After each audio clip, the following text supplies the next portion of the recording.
I used to think some people were born for small lives. Quiet, invisible lives. Like mine. I lived in a town you wouldn't notice on a map unless you grew up there. Mapleton, Oregon. One traffic light. A diner that closed at 4 p.m., and a gas station where I worked 6 days a week behind the register, counting dollars and nickels like they meant something. My name's Emily Monroe, and back then I was 30 years old and tired in a way most people didn't understand. Not the tired you fix with sleep, the kind that sits behind your ribs and whispers, "This is it. This is all it's ever gonna be." I'd given up on the version of myself I used to imagine. The girl who'd go to college out of state, who'd write poems in coffee shops or learn to fix engines or travel to Seattle just because she could. That girl disappeared the year my mom died and my dad stopped talking. After that, I stayed. Took care of bills. Took care of him. Took care of nothing for myself. At the gas station, time didn't move forward. It just circled the same loop. Same customers. Same jokes. Same broken lottery machine. I wore the same blue polo shirt every day. The name tags scratched and peeling at the corners. Nobody ever really looked at it anyway. I didn't date. I didn't dream. I didn't expect. I thought that was enough. Until one rainy Tuesday in October, around 2:47 p.m., when Jack Whitaker walked through the front door, soaking wet, out of breath, and looked me in the eyes like he already knew my name. He didn't come for gas. He didn't come for groceries. He came to ask me something that would change everything, and all I had to do was say yes for 5 minutes. The bell above the door chimed like it always did, soft and sharp at the same time. I didn't even look up at first. I was halfway through restocking scratch-off tickets and figuring out if the register was short again. But then he spoke. Low voice.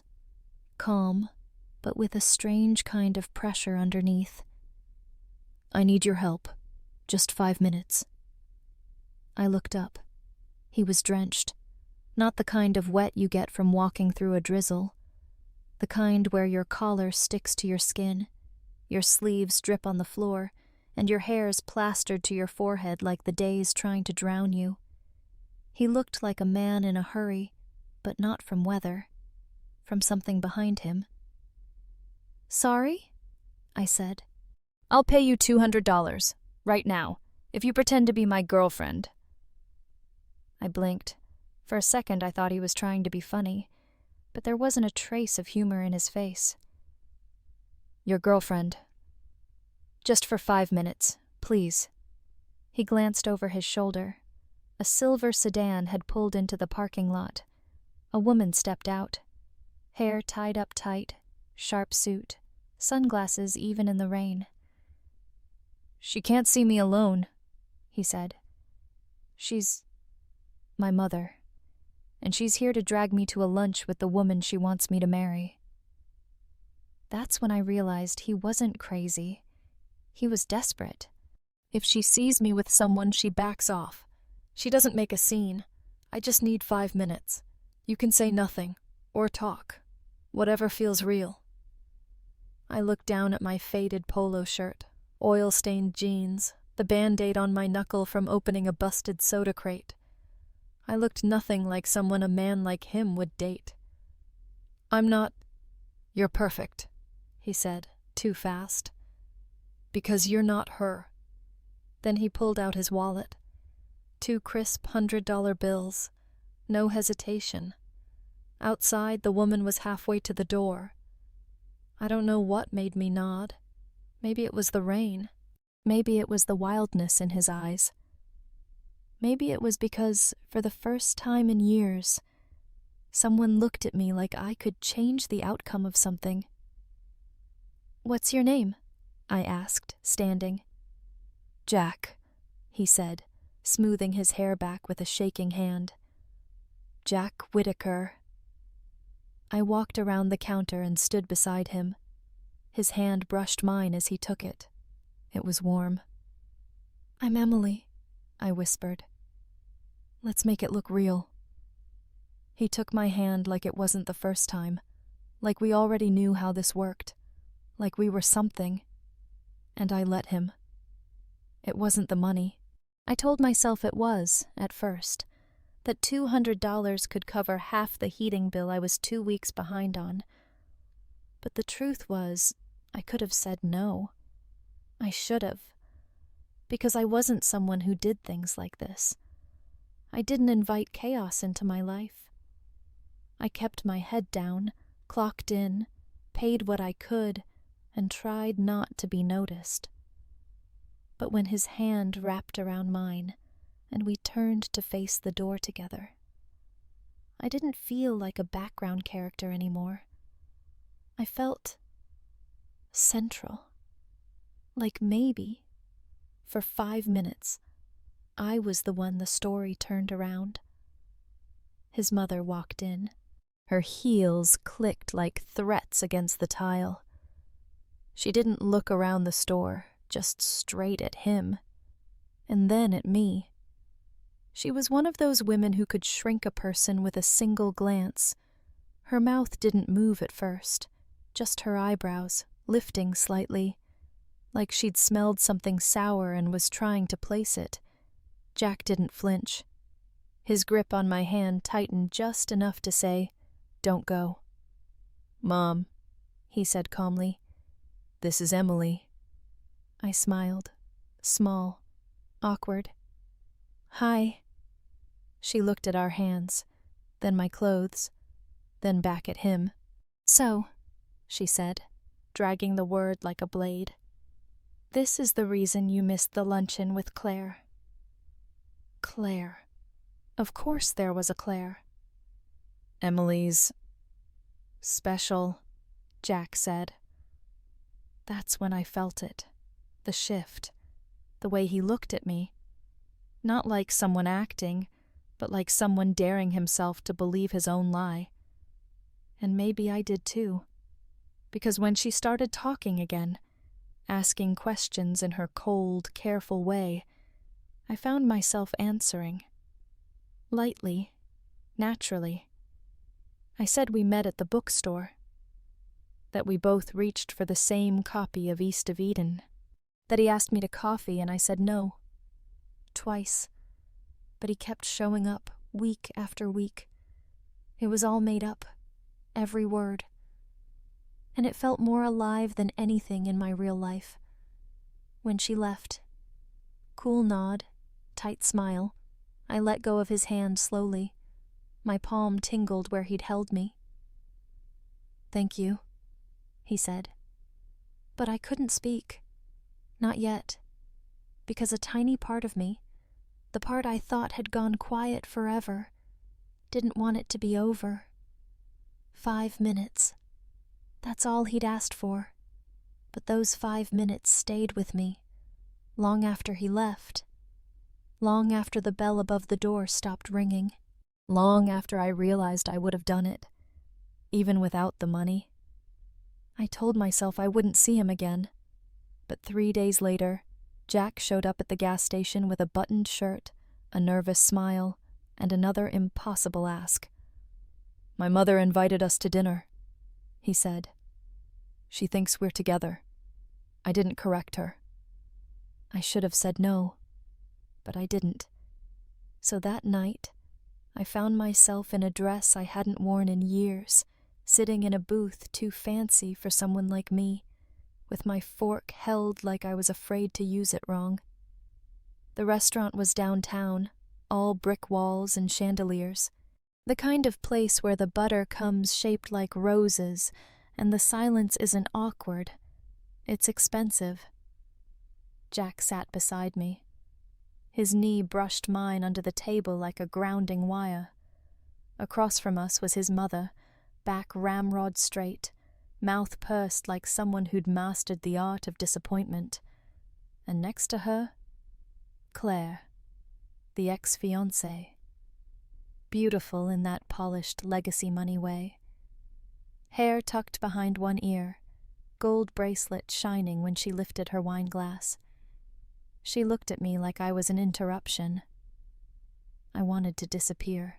"So, Emily," Claire said sweetly, "Jack mentioned you work in retail?" I smiled too wide. "I'm a cashier at a gas station in Mapleton." The table fell quiet. His mother didn't speak. She just set her glass down with a delicate tap and folded her hands like someone preparing to read a eulogy. "And how did you two meet again?" she asked. Jack jumped in. "At the bookstore, I told you." "Right," she said. "The literary connection." She said it like the word had too many syllables for someone like me. I looked at Jack. He gave me the smallest nod, like, "You've got this."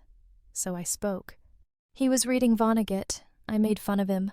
Told him everyone pretends to like Slaughterhouse-Five just to seem clever. He said I was probably right, but he liked being misunderstood." Claire actually blinked.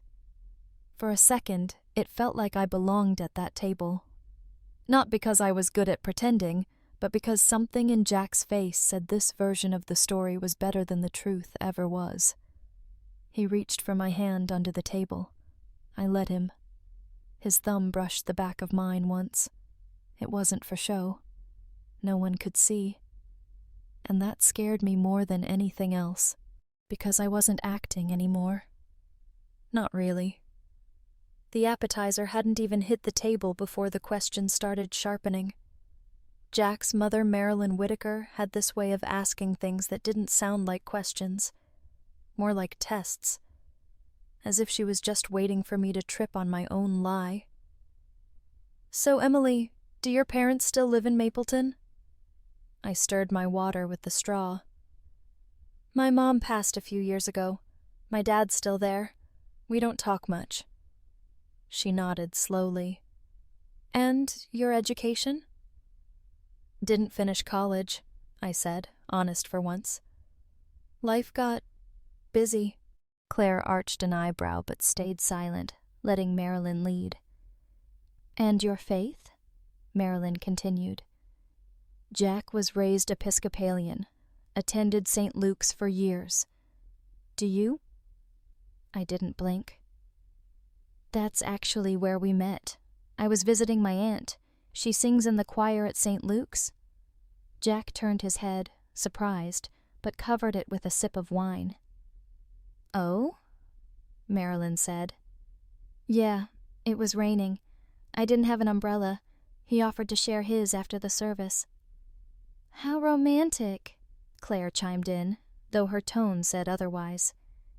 "It was," I said, smiling. "But he held the umbrella too high and I got soaked anyway." Jack chuckled just a little, enough to make it feel real. I was building the story as I went, brick by brick, balancing it on the edge of truth just enough that it wouldn't tip over. But I could feel her watching me like a hawk circling a dying mouse. "Jack's always been particular," Marilyn said. "He's not one to date casually. It's just surprising how quickly this seems to have escalated." "Surprised me too," I replied, calm. "Some people, they sneak into your life. Others walk right in like they've been there all along." I didn't plan that line. It just came out. Jack shifted beside me, quietly stunned. I didn't dare look at him, because if I did, I might lose track of where the lie ended and something else began. Dessert was some kind of lemon tart I couldn't pronounce. I barely touched it. My stomach was too tight. I thought we were done. I thought we'd passed the test. But then Marilyn folded her napkin slowly and looked straight at me, like a cat bored of playing with its mouse. "Emily," she said, voice soft and sharp, "what is it about Jack that made you fall in love with him?" Jack's hand froze over his fork. Claire smirked, just slightly. I felt the blood drain from my face. She didn't ask if I liked him or enjoyed his company. She went for the kill, love, and I didn't have a script for that. My first instinct was to dodge, say something generic. His smile, his kindness, his laugh. But instead, I heard myself say, "He listens." The table went still. When you talk to most people, I continued slowly, you can feel them waiting for their turn to speak, not him. Jack listens like your words matter, like he's not trying to fix you. Just hear you. I didn't look at Marilyn. I looked at him, and he was already looking at me. No act, no performance. Just something quiet and stunned behind his eyes. And I guess, I added, almost whispering, that's rare, to feel safe in someone's silence. No one spoke. Claire dropped her spoon. It clinked against the plate and broke the moment in two. On the drive back, Jack didn't speak until we were almost to Mapleton. The rain had started again, soft against the windshield.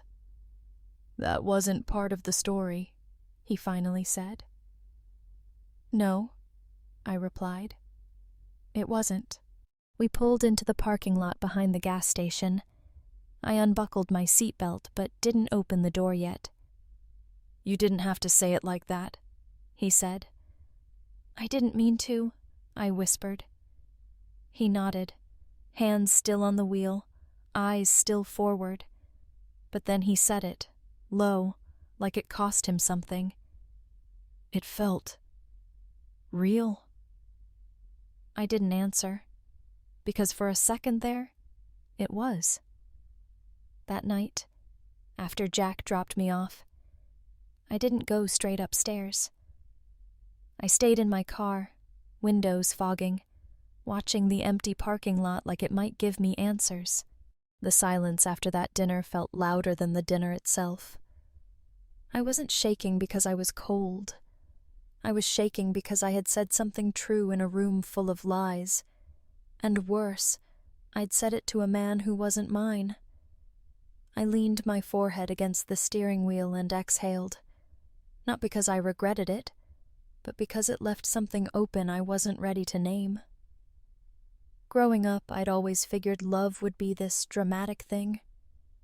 Big gestures, movie moments, someone showing up at your door with flowers, shouting your name in the rain.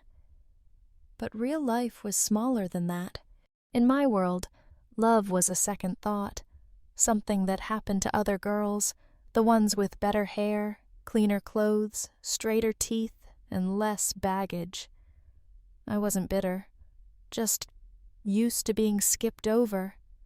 No one ever picked me first, and most of the time I didn't even blame them.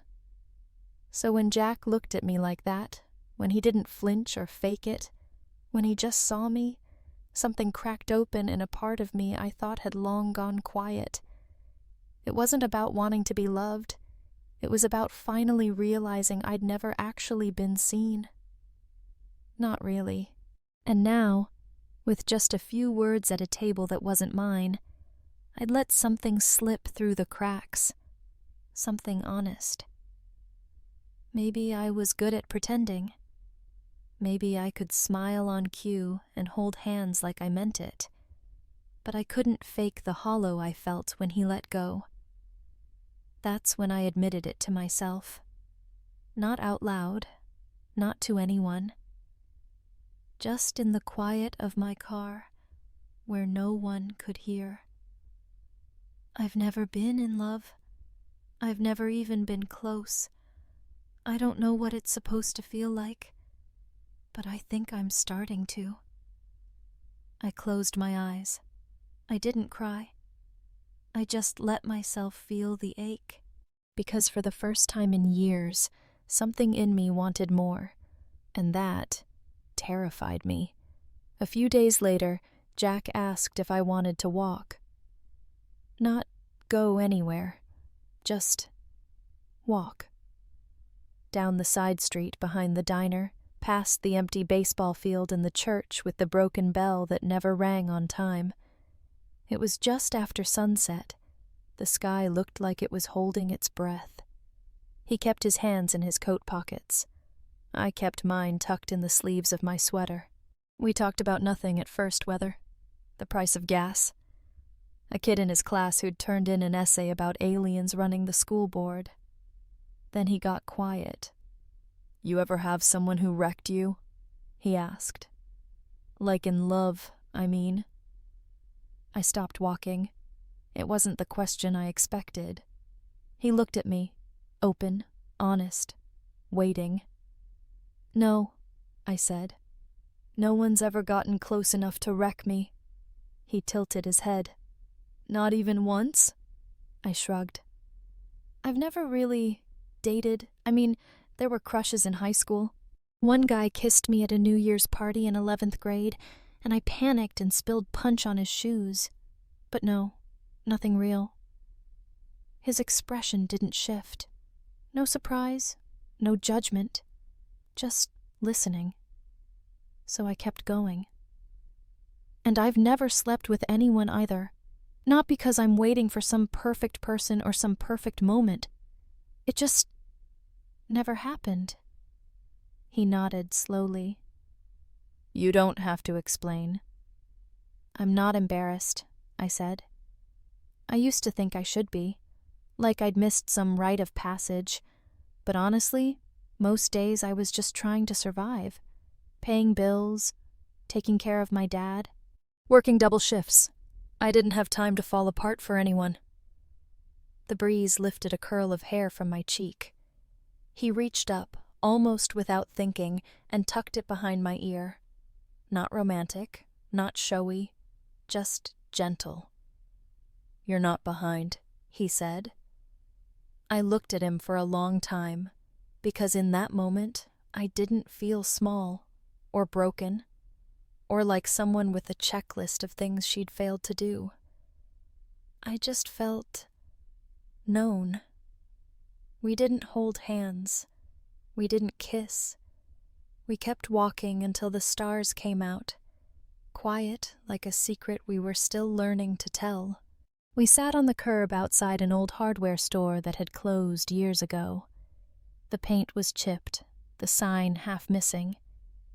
It felt like the right place to talk about the parts of ourselves that never quite got built. Jack kicked a pebble with the toe of his boot. He hadn't said much since my confession, and for a minute I wondered if I'd gone too far. But then he said softly, "I was engaged once." I looked up. "Claire," he added. "My mother approved. Her father owned half the land around our school. It was all expected." I waited. "She said all the right things," he continued. "She complimented my career.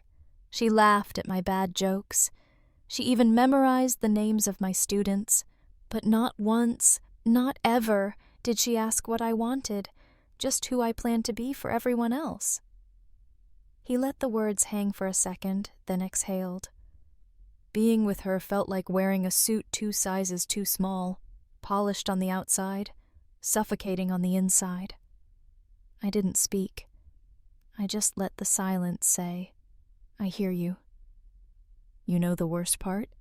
he asked. "It wasn't that she didn't love me. It's that I didn't even notice. I was so used to performing for people, students, family, colleagues. I didn't realize I'd never actually been loved for who I was. Only for who I made myself into. That landed somewhere deep inside me, because I knew that kind of invisibility too well. We didn't touch. We didn't look at each other like a movie would tell you to. We just sat there. 2 people in the quiet, stripped of pretense, not trying to be impressive, not trying to impress. And for the first time in a long, long while, I didn't feel like I had to prove anything. "I don't know what love's supposed to look like," I said. "Me neither," he replied. "But maybe it starts with someone not asking you to be anything else." The wind moved through the trees. I could hear a train in the distance. I didn't know what we were building yet, but for the first time, it didn't feel fake. It didn't feel like a story I'd been paid to act out. It felt like the beginning of something that might just be real. It happened on a Tuesday. I was behind the counter, checking expiration dates on gum packs no one ever bought, when a man walked in. Late 50s, maybe early 60s. Black ball cap, windbreaker zipped to the chin, sunglasses even though the sky was gray. He didn't buy anything, didn't look at the drinks, didn't glance at the snacks. He just walked up, placed a small envelope on the counter and said, "From someone who thinks you deserve to know." Then he turned and walked out. I stood there for a second, waiting for it to feel like a joke. But the bell above the door had already gone quiet. His car was gone before I could even make it outside. Inside the envelope was a single folded page, printed, no handwriting. "You're being watched. Marilyn Whitaker hired a private investigator. They've pulled your employment history, family records, and even ran a background check on your father. Get out before she ruins you." No signature, no name, no clue why someone would warn me unless they'd seen enough to care. My throat tightened, the kind of tight that has nothing to do with fear and everything to do with shame. Not because I had anything to hide, but because I knew exactly what she'd find. The broken stuff, the years of paycheck-to-paycheck jobs, the ER visit my dad never paid off, the time I dropped out halfway through community college because the car broke down and I couldn't afford repairs or tuition, so I picked one. She would find all of it, and she'd use it the way people like her always do, to rewrite me into someone unworthy. I folded the letter back up and tucked it under the register, like maybe hiding it would buy me a few hours of peace. But it didn't, because now I knew what I was to her. A liability, an interruption, a problem she meant to fix. And no matter how real Jack had started to feel, I also knew one truth I couldn't shake. His mother was playing chess, and I was a pawn she planned to take off the board. The invitation came in the form of a message Jack left on my phone. "She wants to see you, just you. She said it's about clearing the air." He didn't sound worried. I was. Still, I said yes. The Whitaker house wasn't a house, it was a statement. 2 stories, brick, white columns, a front porch where nothing ever got used but the swing that creaked like it was rehearsed. Marilyn answered the door herself. Not a maid, not a butler, just her. Her smile didn't reach her eyes. "Emily, thank you for coming." She led me into the sitting room. I hadn't sat yet when she slid a folder across the glass table like she was serving wine. "I thought we might be honest with each other for once." Inside the folder were documents, neatly clipped, color-coded. My employment history, my high school records, a bank statement from last year showing a balance of $48, a photocopy of my dad's DUI from 2017. She didn't look proud. She looked efficient. "I like to know who's orbiting my family," she said, sipping tea. I stared at the paper. I didn't touch it. "Do you know what Jack is building?"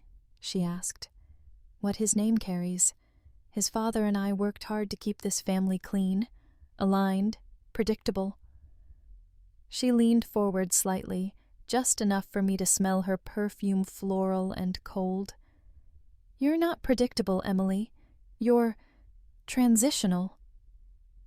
"Transitional?" I echoed, jaw tight. "Like a placeholder, or a learning experience, and that's fine. We all have to try on a few things before we find what fits." She smiled. "You're a dress, Emily. One of those cheap ones that looks good on the hanger, but unravels after a few wears. People don't keep dresses like that. They wear them to feel different for a night, then hang them back up, or toss them. I stood up, slowly, because if I didn't move, I'd scream. "You think I don't know what this is?" I said, voice low. "You think I'm here because I believe this is some fairy tale ending?" She blinked. That was the first real reaction I saw. "I came because your son asked, and because for once in my life someone didn't look at me like I was broken before I spoke." I looked her straight in the eye. "But don't worry, Marilyn. I know exactly what I am, and I'm leaving before you get the satisfaction of watching me fall apart." She didn't stop me. She didn't have to. Because as I walked out that door, I wasn't just angry. I wasn't even humiliated. I was heartbroken. Not because of what she'd said, but because, deep down, a part of me feared she was right. I didn't pack much. A duffel bag with a change of clothes. My toothbrush. The paperback Jack had left in my mailbox 2 days ago with a sticky note that just said, "Page 147 made me think of you." I didn't even get to that page. I left the bag by the door of my apartment and stood in the middle of the room for a while, listening, like maybe something inside me would scream, "Stay." But it didn't. It whispered instead. Whispers are harder to ignore.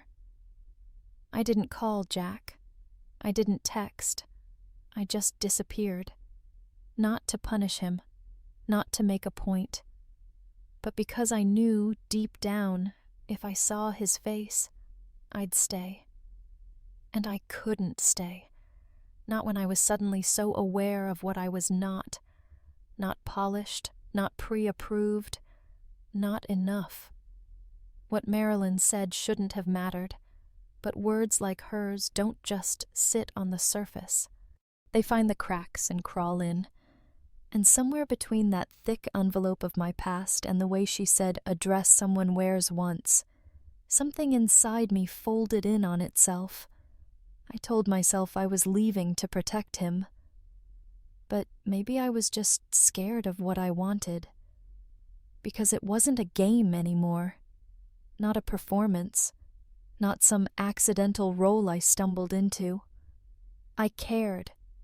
About him. About how he looked at me.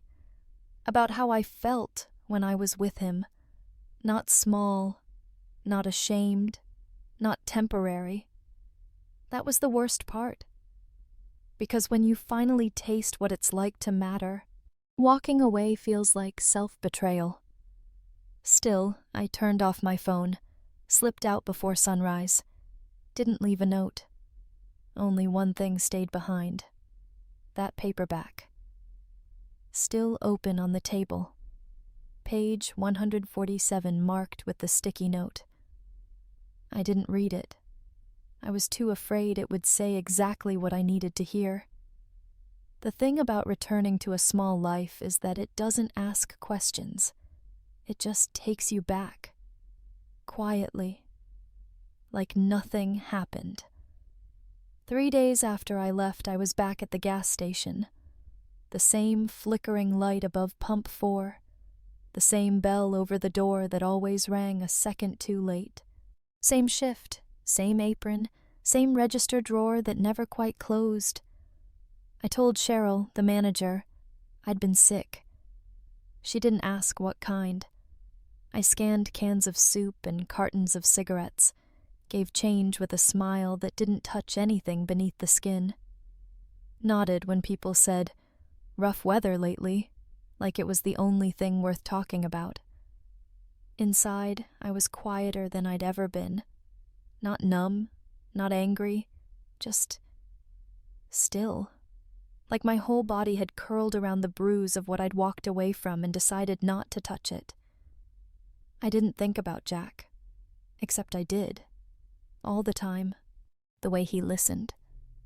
The way he tucked that piece of hair behind my ear. The way he never asked me to be shinier or louder or less complicated. But I buried it. Because that's what you do when your heart wants more than you're allowed to have. At 3:15 p.m., I was restocking the gum rack when I saw a truck pull into the lot. Silver. Familiar dents on the back bumper. My breath caught before I even knew why. And then I saw him. Jack. Standing outside. Hands in the pockets of his coat. Same coat he wore that night in the rain. Same look in his eyes, like someone who'd run out of maps but kept walking anyway. He wasn't coming inside, just standing there, watching the door, waiting. At first, I thought I was imagining it. The truck, the way he stood there, too still, like something in him had settled and shattered at the same time. It was snowing, light at first, the kind that floats instead of falls. Soft, but steady. Jack didn't move. He didn't knock. He didn't even come in. He just pulled a folded sheet of paper from his coat, smoothed it out with both hands, and taped it gently to the front window right where I'd see it. Then he stepped back. I stared at him from behind the counter, my heart thudding like it didn't trust what it saw. The paper was white. Bold black marker across the middle. All caps, written like he hadn't planned it, just felt it. I chose you. I called it off. Underneath, smaller, no more pretending. Unless we're pretending this never mattered. And I can't. I won't. I stood there, frozen. The bell over the door hadn't rung. No one else in the store even noticed. Just me and him and the snow building slowly on his shoulders. He didn't try to smile, didn't look triumphant. He looked like someone who'd taken the last step without knowing if there'd be ground beneath him. And still, he stepped. I don't remember crossing the floor, or unlocking the door, or pulling it open into the cold. I just remember the look in his eyes when he saw me. Like relief. Like regret. Like hope pressed against grief and waiting to see which would win. I didn't speak. I just reached out, gently pulled the paper from the glass, folded it once, and tucked it into the pocket of my coat. Then I stepped aside. "Come in," I said. Not a declaration. Not a promise, just an open door. He stepped through it. Not all the way into my life. Not yet. But maybe into the part of me that still believed you could choose someone truly and not be punished for it. The door clicked shut behind him. We didn't speak right away. The heat inside the store made the snow on his coat melt fast, little drops sliding down his collar, soaking into the fabric. He stood by the rack of windshield wipers like he didn't know what to do with his hands. I walked behind the counter, like I was still just the cashier, like we were still strangers playing at something that never belonged to us. But we weren't. Not anymore. I grabbed the chipped mug I kept in the back, poured the last of the stale drip coffee from the machine, and handed it to him. "It's not good," I said, "but it's hot." He took it like it mattered. "Thanks," he said. I didn't ask about the wedding. I didn't need to. He was standing here. That was enough.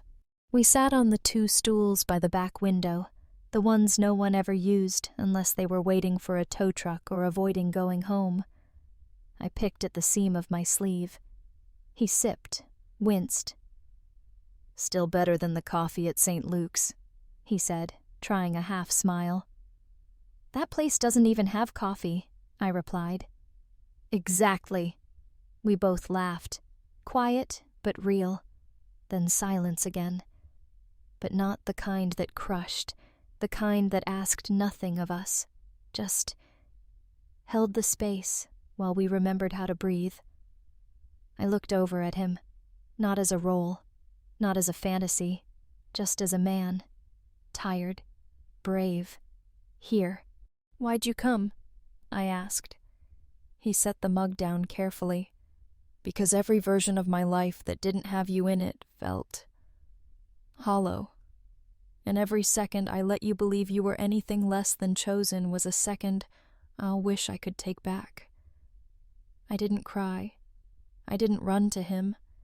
I just let the words sit there between us, like they'd earned their place. And for the first time, maybe ever, I felt like I wasn't performing. I wasn't trying to impress. I wasn't proving I deserved to be there. I just was. Me. Plain. Quiet. Enough. He didn't ask for forgiveness. I didn't offer a clean resolution. We just sat. Let the heater hum.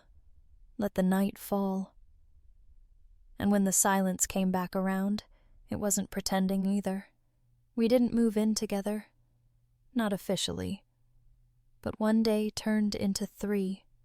3 turned into a week.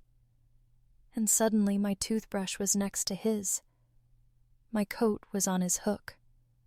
My dog-eared paperbacks were scattered across his kitchen table, like I'd always lived there. It wasn't romantic the way movies promise. It was toothpaste caps left off. 2 sets of shoes always in the way. His socks ending up in my laundry pile. My hair clogging the drain. We argued over stupid things, like the salt. He kept it in the cabinet above the stove. I swore it should live by the stove within reach. He said that's how people knock things over. I said maybe people who didn't cook much. He raised his eyebrow. I slammed a drawer. We didn't talk for an hour. Another time I tried to make his favorite pasta. The sauce burned because I turned up the heat too fast, and I panicked and dumped sugar in it, thinking it would balance the bitterness. It didn't. It tasted like guilt and ketchup. He ate the whole bowl anyway, then casually asked if I'd ever followed a recipe in my life. "I improvise," I said. "So does jazz," he replied. "But it still knows the key it's playing in." I threw a napkin at his head. He ducked, grinning. We fought about laundry cycles, thermostat settings, the proper way to fold towels. He hummed while brushing his teeth. I hated humming. I clipped my toenails in the living room. He said that was a war crime, but we learned. Little things, like how he hated sleeping with the door closed, how I needed the fan on, even in winter, how he took his coffee black unless he was sad, then he added cream like it was comfort. There were mornings I woke up and forgot I wasn't alone, and then I'd hear him in the kitchen, cursing the toaster, and I'd smile into the pillow like an idiot. We didn't say I love you, not yet, but he started writing notes, tiny ones, left under my mug, taped to the mirror, folded into my coat pocket. "I don't care where the salt goes, as long as you're here to argue about it." That one made me cry in the bathroom where he couldn't see, because it wasn't poetry, it wasn't flowers, it was proof. We were building something, clumsy, honest, ours, not perfect, just real. I have a habit. Whenever I live somewhere, even for a little while, I leave sticky notes. It started when I was 17. My mom used to forget things, where she put her keys, whether she turned off the stove. So I'd leave little reminders around the house.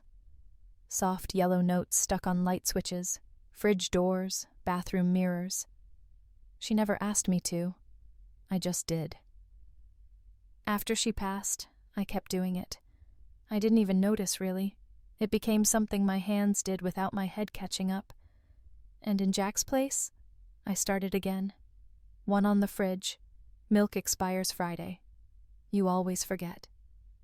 One by the sink. You squeeze the toothpaste like a maniac. I still like you. One on the inside of his coat pocket, where he found it halfway through work. Don't let today flatten you. He didn't say much at first, just smiled, collected them like someone building a quiet shrine. Then one night, he beat me to it. I came home late from a double shift, tired to the bone. My fingers smelled like fuel and instant noodles. I dropped my bag by the door and kicked off my boots, already half asleep. Then I saw it. A single note. Pale blue. Different handwriting. Stuck to the cabinet above the stove. If you ever leave, what do you think you'd miss the most? Not if you go. Not why would you leave. Just, what would you miss? It hit me harder than it should have, because he wasn't asking me to promise to stay. He was asking what I loved enough to grieve, and it wasn't the apartment, or the furniture, or the little life we'd half built with mismatched mugs and burnt pasta. It was the sound he made when he laughed so hard he snorted. It was the way he listened, really listened, even when I talked in circles. It was the way he always left the lamp on for me, even when he was dead asleep. I stood in the kitchen for a long time with that note in my hand. Didn't cry, didn't collapse, just whispered, "The way you see me." And I left my note right under his. I'd miss how you made space for someone like me, when I didn't even think I deserved it. He never brought it up again. That question. If you ever leave, what would you miss the most? I never answered with words, but something in me started answering anyway. It happened the day he cleaned out his closet. Early spring.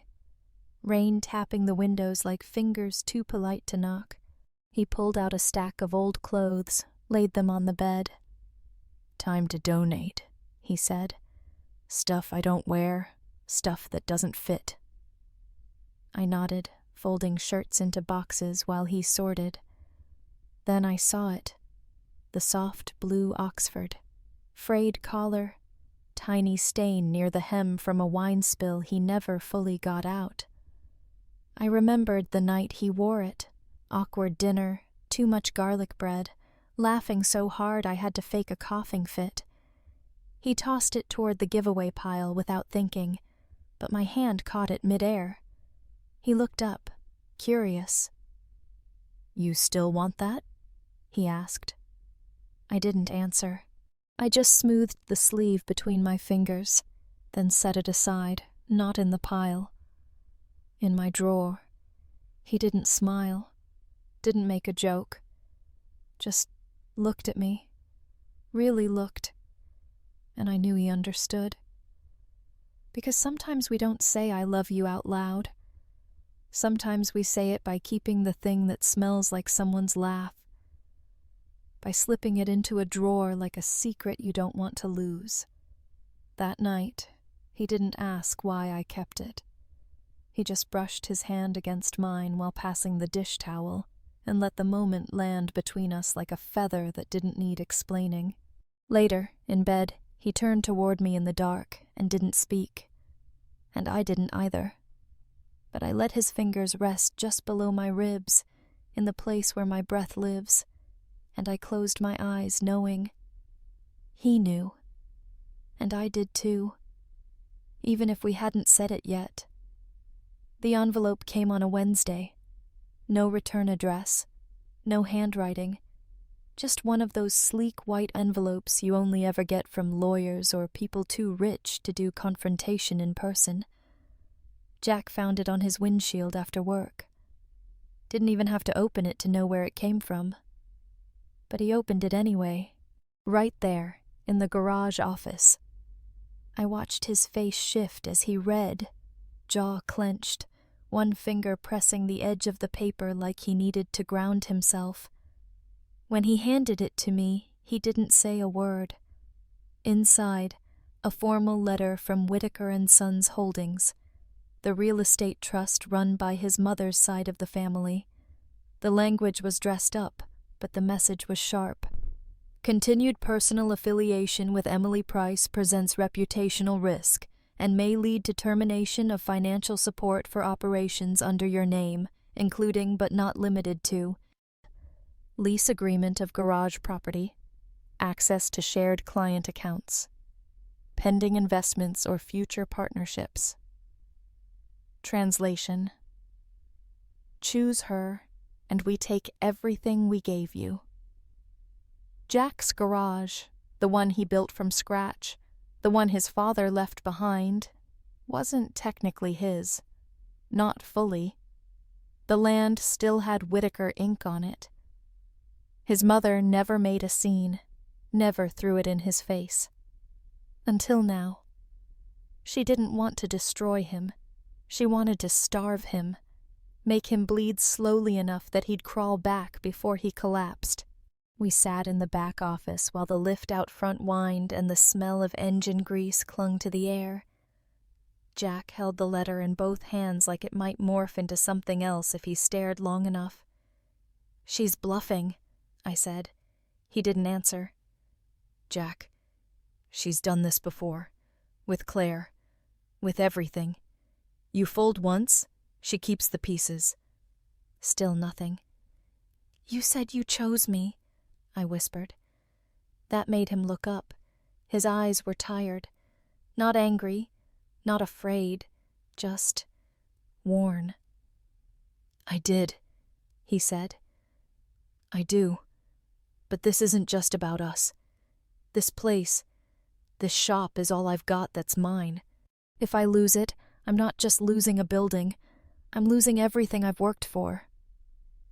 I wanted to say, "I'll help," that we could figure it out.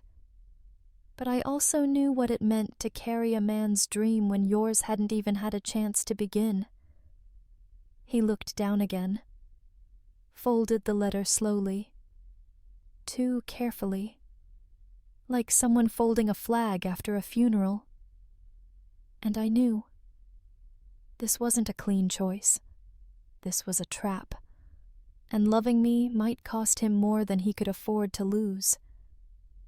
The garage was closed early that night. Lights off, tools put away. The air smelled like sawdust and something heavier like endings. Jack sat on the hood of his truck, hands laced in front of him. I knew he'd called me there not to talk about carburetors. "Emily," he said, "if you left, quietly, I could keep everything." He didn't look at me when he said it, just kept staring at the ground like he was ashamed of the words coming out of his own mouth. I wouldn't have to sign anything, wouldn't have to fight them. No threats, no lawsuits, no lawyers. I waited. The shop stays mine. They back off. They reinstate funding. It's all clean. I nodded, because I knew it was true. "So do it," I said. He blinked, finally met my eyes. "Tell me you don't love me, and I'll go." That broke something open. Not in him, in me, because I said it steady. I didn't cry. I didn't plead. I just offered him the cleanest way out a person could ever give someone they love. A way to pretend it never happened. No blame, no burn, no bitterness. Just one lie, and we'd both get to keep our dignity. But he couldn't say it. His mouth opened-closed again, his jaw clenched like he was trying to chew words that wouldn't swallow. "I can't," he whispered. "Why not?" "Because it'd be the biggest lie I've ever told." He looked like someone unraveling in slow motion. His voice broke, not loud, just enough to cut. "You're not a mistake, Emily. You're the only thing in my life that hasn't felt bought." I took a step closer, but didn't touch him. "Then choose," I said. "Not because I need proof, but because love without risk isn't love. It's convenience."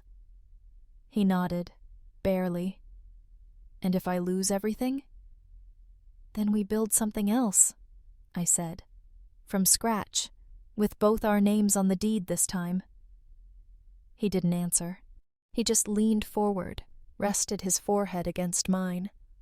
Quiet, tired, real. And in that silence, I felt it.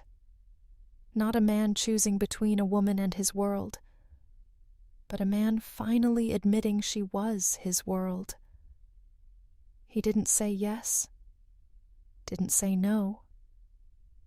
He just got up from the truck, walked back into the garage office, and shut the door behind him. I stood outside, not moving, not hoping, just waiting. 5 minutes passed, maybe more. When he came back out, he was holding a single manila envelope. He handed it to me without a word. Inside, a signed letter of separation from Whitaker Holdings. His signature at the bottom steady, clean, final. No ceremony, no explanation. Just the choice. He stood in front of me, jaw tight, eyes soft. Not asking for praise, not looking for reassurance. He already knew what he'd done. I could have said 1,000 things. You're sure? You okay? What now? But I didn't.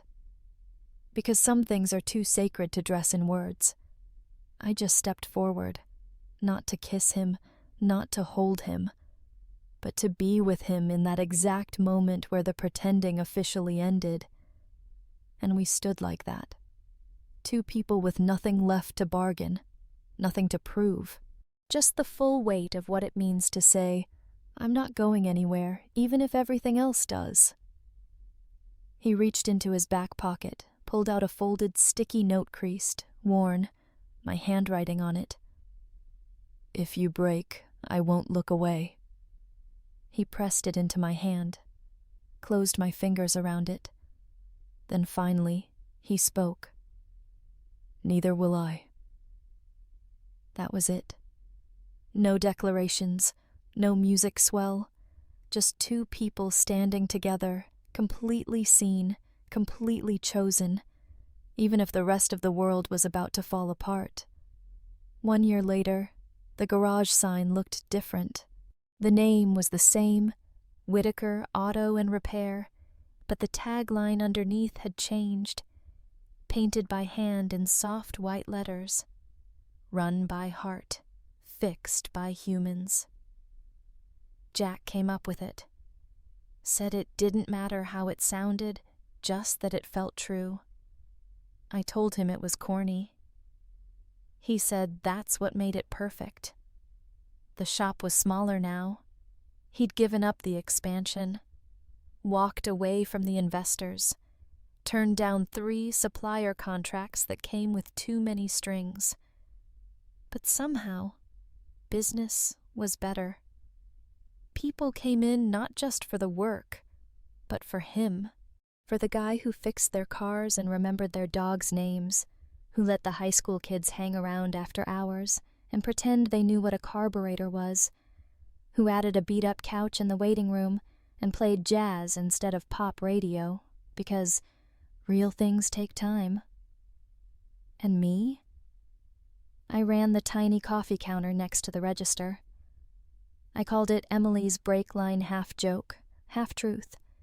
I brewed cheap coffee, burned half the muffins, and kept a jar of sticky notes on the counter where anyone could leave one. He got my car running and didn't charge for the belt. She gave me tea and told me I wasn't a mess, just tired.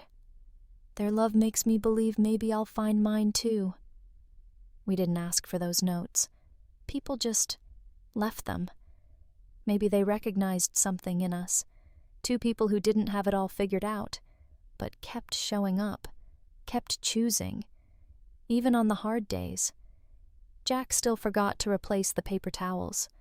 I still left spoons in the sugar jar. We still argued about whether tomatoes belong in chili. They don't. He's wrong. But every night when we locked up, He'd check the bolts twice, just like my mother used to, and say, "One more day held together." Not, "One more day perfect." Just held together. And that was enough. We weren't healed, but we were whole, in the way that people become when they build something from pieces. Together. Slowly. Honestly. From the wreckage, we didn't return to what was. We started from scratch and made something real. It was a Thursday, late. The garage was closed, and the last customer had left half a cinnamon muffin on the counter.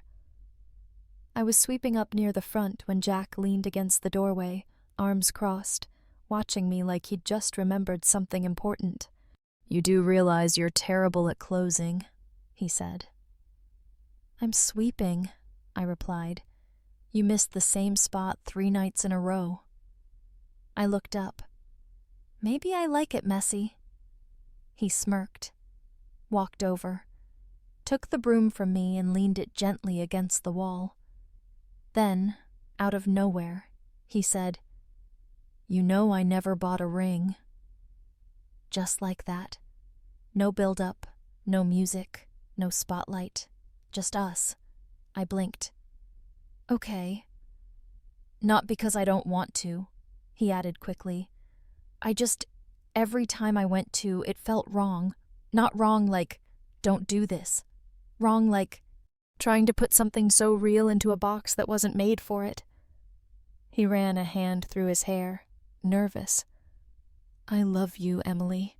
I don't need a diamond to prove that. I don't want to kneel like I'm asking permission to keep you." He looked me in the eye. "I want to live with you, in this messy place, in our not quite finished lives, even if you never need me." Silence. He didn't step closer, didn't touch me, just stood there, offering nothing but himself. Not a proposal, a promise, a life. The kind where I could walk out tomorrow and he'd survive. But if I stayed, he'd make it worth every minute. I leaned back against the counter, felt the edge dig into my hip. My heart was steady, not racing, not panicked, just still. Because this time, I wasn't choosing out of fear, or scarcity, or the hope someone might see worth in me if I stayed quiet enough. I was already seen, already chosen. And the reason I stayed, the reason I said yes, had nothing to do with fairy tales or finishing each other's sentences. It was because, for the first time in my life, I didn't feel like I had to run, didn't feel like I had to earn love by performing for it. "Okay," I said. "That's all? No tears, no gasp, no kiss with fireworks behind us. Just that one word." And Jack smiled like it was the most beautiful thing he'd ever heard. We didn't celebrate. We didn't post it. We just locked up the shop like any other night, ate what was left of the muffin, and went home. Together. And it was enough. Some mornings, I wake up before him. Not because I mean to, just habit. The kind you keep even after the storm has passed. I pad through the kitchen barefoot, make the coffee too strong, leave the window cracked just enough to let in the breeze and the sound of early trucks rumbling down the road. He always comes in 30 minutes later, eyes half open, hair a mess, mumbling something about, "Why is the floor so cold?" And I always smile. Because this is ours now, not borrowed, not performed. Ours. It's been 14 months since the day he walked into that gas station and asked me to pretend. 3 minutes. That's all it was supposed to be. 3 minutes of holding his hand, playing the part. 3 minutes of making someone believe something that wasn't true. Now, every day is a choice. Not an act, not a lie. A choice. I remember what I wore that day. Denim jacket, name tag crooked, fingers cold from counting change. I remember the way he looked at me, not with love, not with awe, just desperation. Like he needed to borrow a little kindness from a stranger to make it through the next hour. And somehow I said yes. Not for the money, not really. Something in his voice, in the way he said 3 minutes, like he couldn't bear to ask for more, that's what broke me open.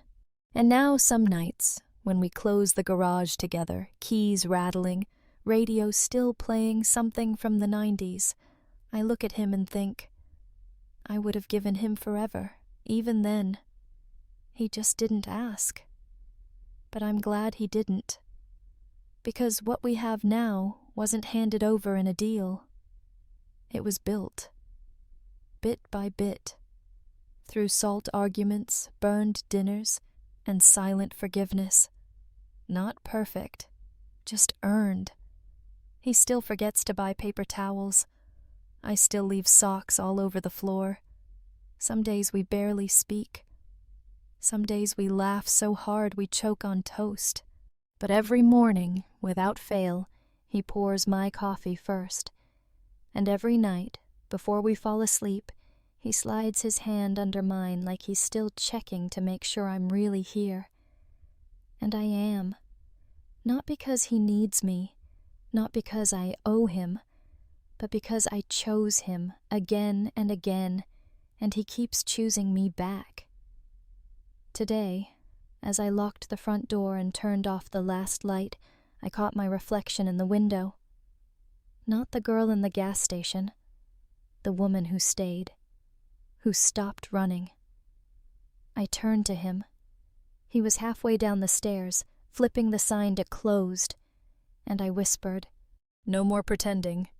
He didn't hear it, didn't need to, because he already knows.